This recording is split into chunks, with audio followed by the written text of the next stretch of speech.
So there was this one time I really needed to lose some weight and I was going to do whatever it took to get there. So I went out, I looked up a program, I found a real one that I thought was, it was hard enough, it was going to get me the goals that I needed to, and I did it. I followed it. It was a really big calorie restriction. You couldn't eat a lot of things that were not on the plan.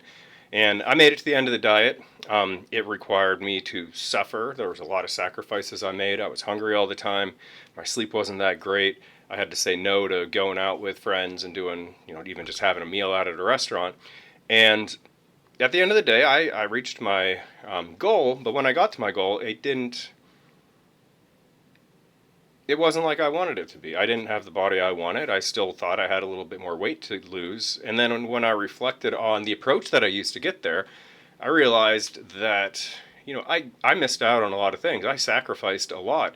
And at the end of the day, I ended up, a couple weeks later, just my weight coming back on. And it definitely wasn't worth it in hindsight because, I didn't gain anything out of that except a little bit of experience. The weight came right back on. So that wasn't really great. But I got to my goal and it was unsustainable. So if we know that overdoing our effort, working too hard can put us in this burnout zone, why do we keep doing it? Why do we know when we're spinning our wheels, we're working as hard as we can, we know we don't feel like we're getting any closer to our goals, or we may feel like we're actually moving further away from it? Why do we double down and just keep pushing harder and harder? So let's look at this claim, where it came from, why it became so popular, and what we need to do about it.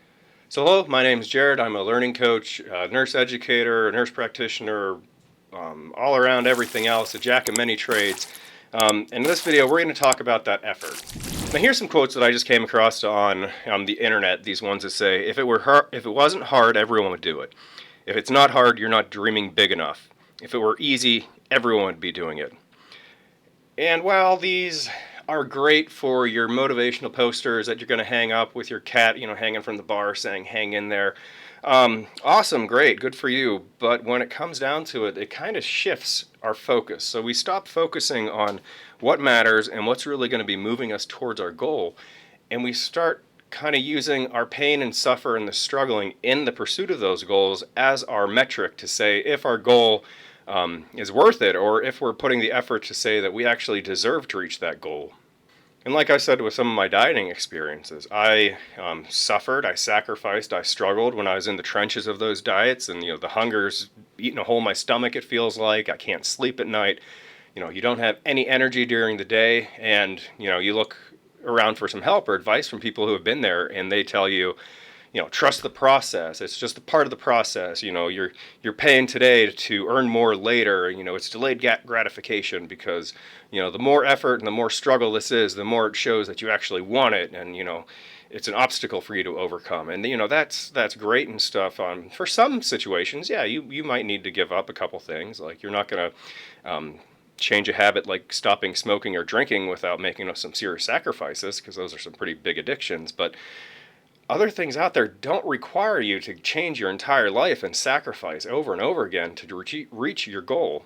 And I used to believe this too. I thought that if I was sacrificing and struggling and suffering, there was pain in my methods, that it just proved to, myself and whatever higher beings out there that, it meant that I deserved it or I earned it. It was because I gave up. So that was my deserve. I deserved to win or deserved to be better at the end of the day. But real life, that's not true. That is not how anything works in real life. There's a lot of methods. There's many roads to Rome. Some of them are more traveled. Some of them are a little less traveled, and some of them may be covered with prickery or jaggy bushes where you'll have to, you're not getting through them without getting completely scraped up and not being able to go on at some point. So if we go back a little historically and we look at the founding of the United States, we have this idea when we had the original Christian booms and everything, because religion was such a big part of the day, where we have what's called this Protestant work ethic, where we viewed that working hard and living virtuously, doing everything that you need to do to be a good person, meant that you were committed, and it was your proof to this higher purpose or higher being, whatever you believe in.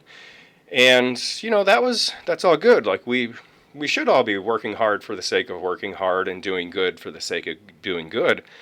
But over time, it kind of got twisted a little bit, and some of it got a little distorted into this idea that The more that we sacrifice, the more that we struggle, the more pain that's involved is actually creating the virtue of the pursuit of this goal. So it's not even the goal itself anymore. It is the struggle through the process that we're valuing. And if that struggle is more than somebody else's struggle, then it was valued higher to you than somebody else. And that's, just not how it works. I mean, yeah, it signals a little bit more commitment, but just because you're more committed than, the guy next to you, it doesn't mean that you're going to achieve your goals any more than that other person is going to. So our original approach is work hard to be productive, but when it got twisted and distorted and kind of moved around, it became, work hard and suffer to struggle, because struggling was part of the process that gave you virtue, or gave your it provided purpose to your suffering. And that's kind of what we think now as we go out and we undertake these giant endeavors, whether, learning's one I talk about fitness a lot. These are just,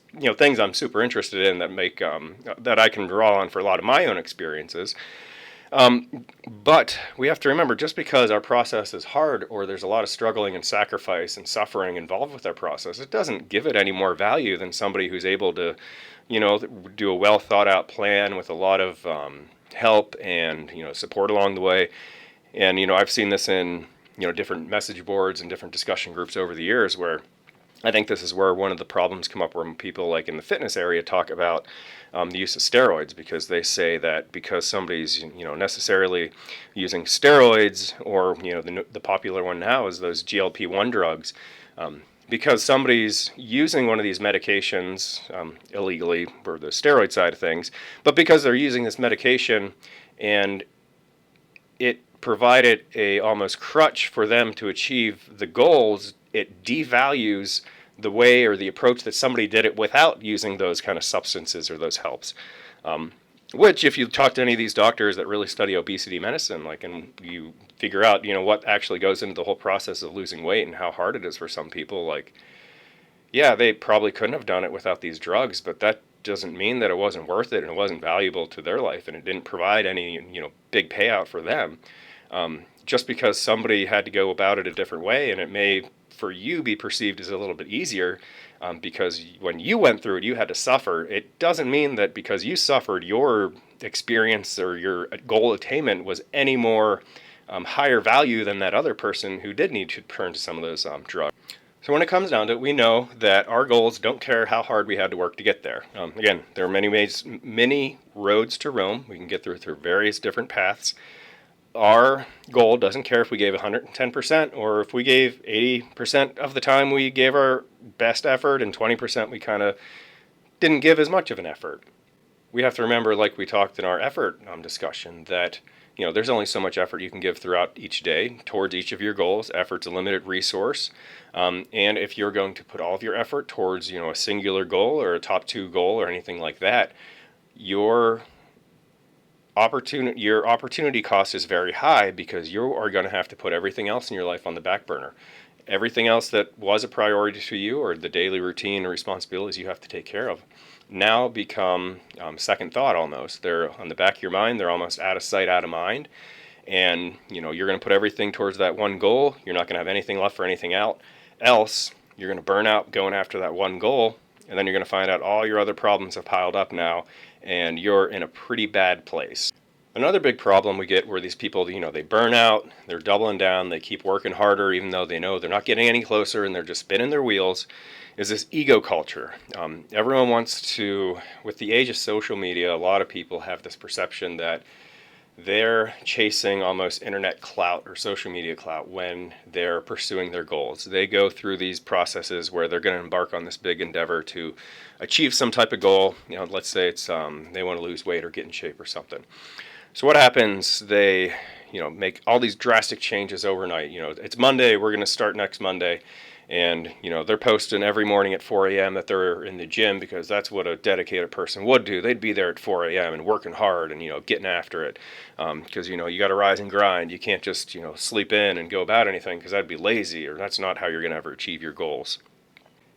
And for a lot of these people, they end up seeing the responses that they get to these posts that they put on their social media, and so they look at their posts on social media, and they look at the likes, the comments, the encouragement that they get from people seeing it, And that almost becomes more of a dopamine hit to them than actually going through the process. Again, the real process when you're going to be successful at any of these things that you're trying to accomplish, whether it be learning, fitness, exercise, nutrition, learning to play an instrument, any of that stuff, is going to be a boring process. For 90% of the time, it's pretty boring. It's going to require dedication, yes, not 100% dedication, but it's going to require a good amount of effort because nothing comes easy. You do have to put in an effort when you try to learn a new skill or develop a talent or anything like that.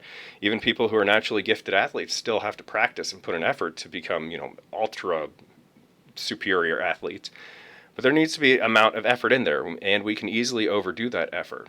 We need to kind of fall in love with the process, the boring things that you do day in and day out. Because we always, what was that old quote that like work like nobody's going to pay attention or nobody's going to watch it. And we continue to look at these posts and we kind of compare them to somebody else. And we say, look, that guy's not posting about him being in the gym at 4 a.m. and he's not posting all these meals that he had that are bland and it's just chicken, rice, and broccoli. So yeah, I'm working harder than him. I want it more. This is my time and my experiences. But that's just not true. You're feeding your ego at that point, and you need to be realistic and say, I need an approach to pursue my goals that is sustainable for me, because when it comes down to it, we all don't have the same 24 hours in a day. We have to sleep, we have different responsibilities, our different life situations that are set up. We might have to, work, or we're in school. There's a lot of different things we have to take into account.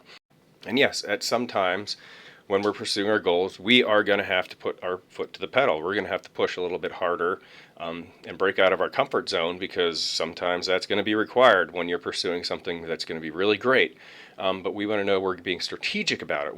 We are not doing it because it feeds our ego or because it makes us greater by comparison. We're doing it because we know it's part of the process. We know the process is going to work, and we know that sometimes we're going to have to try a little bit harder, and sometimes it's going to require a lot a bit harder.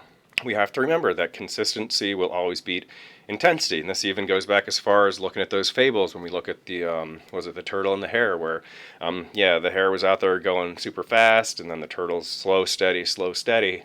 End of the day, I don't know, the rabbit got distracted by something. It's been a while since we've learned about that fairy tale over here, but we want to make sure we're consistent with our efforts. Some days you're going to be after it and it's going to feel easy. Other days it's not going to feel like it's easy and you're kind of, don't want to do it at all. But we need to make sure that we are giving that consistent effort day in, day out, every single day, and that is one that's going to move us closer to our goals. So one of the things I like to teach people to do is build momentum. And how do we build momentum is I start by saying, look for low-hanging fruit. Go with those things that seem super easy, build your experience, build your confidence, get some skills, and then you'll be able to build that momentum and you'll get to the bigger and bigger and bigger things. So if we're embarking on a diet, we're not going to make a big change, 100% overhaul to how we live our life and go about things. From day one, we want to go with easy wins. So low-hanging fruit, easy wins. If you're going to, start exercising or something, it's not, I'm going to go in and do a full body workout 5 days a week. It's going to see, I'm going to start going for a 5-minute walk after dinner 2 days a week at least. And you achieve that and you build your confidence. You're like, okay, this is good. Then you can bring it up to 4 days a week. Or you could bring it up to an everyday thing because you find out that, this is easy, it's sustainable, I like it. And then, the day that it rains and you can't get outside, you're like, that's okay. I can adjust. I'll go somewhere else and maybe we'll walk on inside somewhere if we have access to that. But really just go over the low-hanging fruit. If you're looking to save money, say you go out to eat to fast food too much and you're just trying to redo or do a little bit better with your budgeting, you can just go ahead and say, instead of, eating fast food 5 days a week or something, be like, I'm going to pack my lunch or whatever for 2 days this week.